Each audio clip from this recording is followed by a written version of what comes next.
If you missed my video on Monday about how Magic Mountain was nearly sold, and possibly scrapped in 2006, what are you doing? You gotta sub and hit that bell. Anyway, it's true.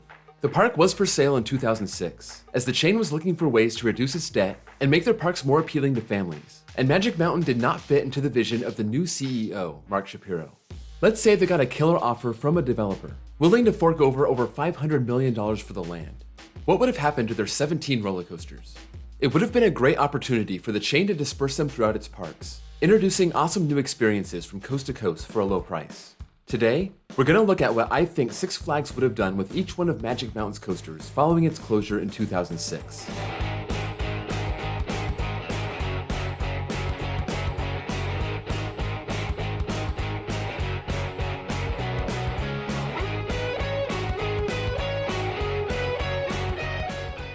Since we're taking a snapshot in time, we're only talking about coasters that existed at the park at the end of 2006.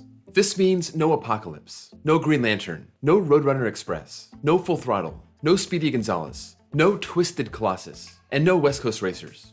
Magic Mountain is also built on a hillside, so some of these coasters would be impossible to relocate and would have gone to scrap. This includes Gold Rusher, which runs up, over, and alongside the mountain. It barely has a support structure since it runs on the hill. After 35 years, the park would have scrapped it. Ninja was only 18 years old in 2006, but that's another coaster made for its terrain, starting at the top of the hill and winding all the way down to the bottom. I can't imagine this would have found a new home. Also, they could have moved Cyclone, but by the time the sale would have gone down, it was at the end of its life, and it didn't even open up in 2007. Relocating a wooden coaster is a pain, and I don't think they would have seen the value in moving Cyclone. There are also a few coasters that probably would have been scrapped, but it's possible they could have been moved. So for the sake of this video, I'll entertain it. One of those is Colossus, already 28 years old. This is just a massive wooden coaster, a size and scale I can't imagine has ever been attempted to move. But which park would have been a good landing spot? I'm going with Darien Lake. There's a lot of room there. They didn't have a racing Woody like Great Adventure or Great America. The only Woody they have there is Predator, which is different enough for this to fit. I'm assuming that in this universe, Darien Lake doesn't get sold off in 2007. But this park, along with Elitch Gardens, Wild Waves, and Frontier City, were all sold in the deal that was supposed to include Magic Mountain. Those parks aren't in play for this game, but Darien Lake is the only one that I picked to get one of Magic Mountain's hand-me-downs. Another coaster that I think may have been scrapped is Revolution. It does run alongside the hill, and was definitely built for the land it's on, but I don't think it's impossible to think that this could be moved if it fashions some new supports. So I'm giving Revolution to Six Flags America. Unlike a lot of other parks, it doesn't have a Schwarzkopf looper. Revolution has a long, sprawling layout surrounded by trees, and it seems like Six Flags America could have used some of that wooded area around the park to recreate the experience. I don't think it's crazy to think this could have happened, considering the coaster is historic, the first modern coaster with a vertical loop, and preserving it at a park like Six Flags America would have made sense. Flashback is a coaster they could have just dismantled and sold for scrap, since it hadn't operated between 2003 and 2007 when it was finally taken out. But if they decided to refurbish it and give it some new life, they could have sent it up north and reopened it at Six Flags Marine World, renamed Discovery Kingdom the next year. The park loves its compact rides on a small footprint, exactly what Flashback was made for. It's within the 150-foot height limit, and all of the smaller parks could have used this old Intamin Space Diver, but I'm giving Discovery Kingdom the nod here. Not sure if I'm doing them any favors with this one, but a new coaster is a new coaster. Imagine this alongside Harley Quinn. Awesome. One last coaster that could have been scrapped, and that's Viper. At the time, it was just 16 years old, but Six Flags had no problem removing Great America Shockwave in 2002 after just 14 years. If they decided to pack this up and relocate it, I think the best landing spot would have been Six Flags Mexico. Some of these parks already have aero loopers, and if not, they scored a B&M looper a few years earlier. Six Flags Mexico got nothing of the sort, and the park still doesn't have a really good multi-looper. Maybe I'm a little biased because Viper is in Baja Ridge, so it looks like it fit in with Six Flags Mexico. But once I added a little logic to it, it makes a lot of sense. Other than those 7 coasters that either would get scrapped or may get scrapped, the rest of them would definitely get moved to other parks. Let's talk about Batman the Ride. These models get shifted around all the time, and they're easy to find room for because they don't take up that much space, and they get cloned on flat plots of land. A ton of their parks already had Bat clones by 2006, and the ones they didn't love as much had SLCs. But to me, the obvious pick here is Fiesta Texas. They ended up getting Six Flags New Orleans Batman clone in 2008, and even though by 2006 that park was already shut down, it didn't seem like they had given up on the park just yet to start harvesting it for its parts. They could have gotten Magic Mountain's Batman instead, and the one at New Orleans could have gone to another park, like Great Escape. Batman's B&M neighbor, Riddler's Revenge, has a similar story.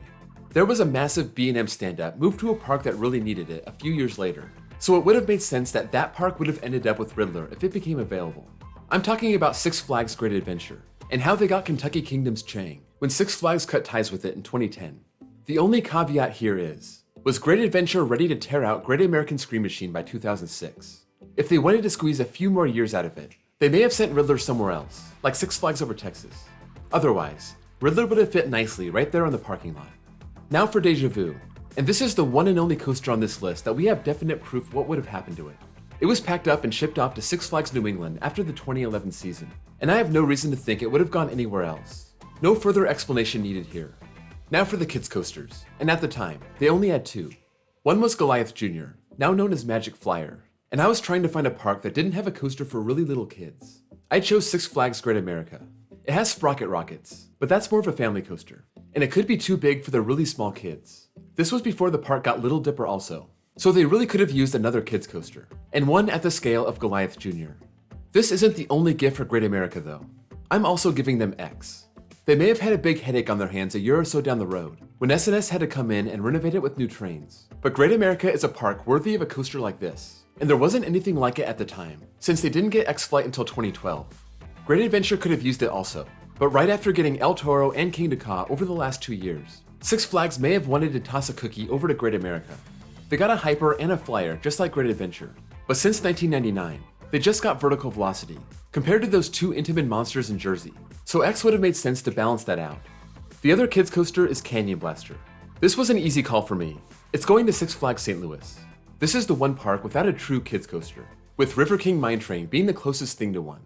They had an Alan Herschel Little Dipper called Rock and Roller, but 2006 was its last year. If Six Flags knew it was on its way out, Canyon Blaster would have been a great opportunity to replace it. I don't know why they haven't bothered to add a new coaster for kids since then. It seems like a cheap and easy way to draw in families.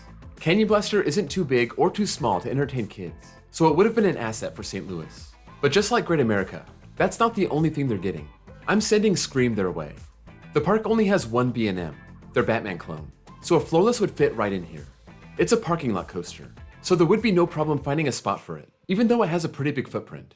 The only other major contender for Scream is Six Flags Over Texas, but I'm giving them something else, and that's Superman the Escape, the one coaster that's hard to imagine being moved. But I have a good reason for this.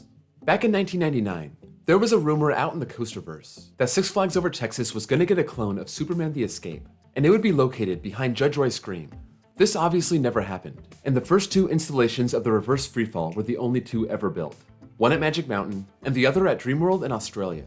But the very fact that this was even in consideration for Over Texas makes me think that they would have gone through with moving Superman here. Finally, the two coasters that were the hardest to place. The first one is Tatsu. This was custom built on top of and around the mountain, so it wouldn't be the easiest ride to relocate. But being brand new back in 2006, I have to believe that they would have made the adjustments to do it. 3 of their major parks already had flying coasters at this point. Those Superman clones at Over Georgia, Great America, and Great Adventure. And Tatsu is so enormous that you have to believe they would have put this on one of their biggest parks. I had 2 options here. One of them was Kentucky Kingdom. I don't love this idea by any means. I think Tatsu would swallow up the park, but I think it's possible.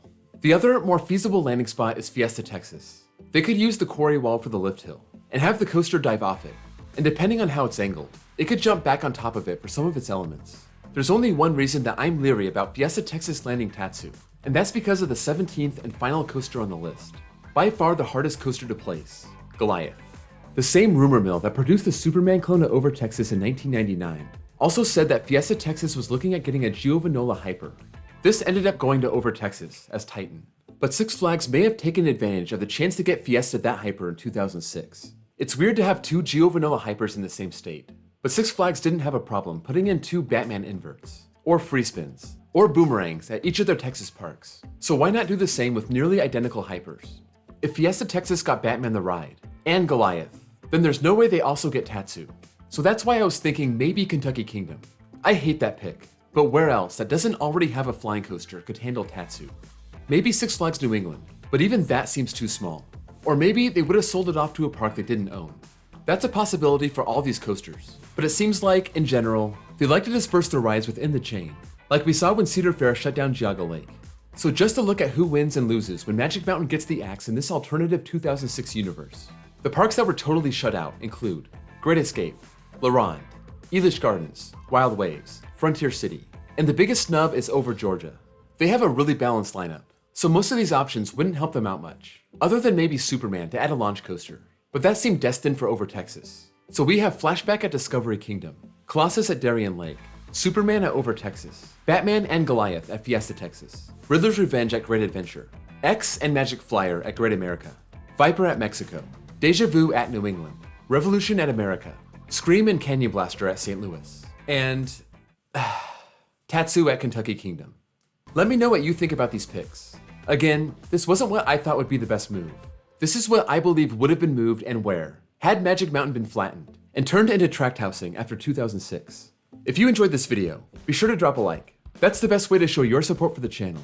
And subscribe if you're new here. My Magic Mountain documentary is coming out soon, so you won't want to miss that. Also, in my links below, you'll find my Discord server, where you can chat with other fans of the channel, and my second channel, where you can find off-ride footage to use in your own videos, totally copyright free. And don't forget to check out the story behind this video, where Six Flags put Magic Mountain up for sale, and how that whole thing unfolded. Just click the link in my end screen. Thank you all for watching, and I'll see you all next time.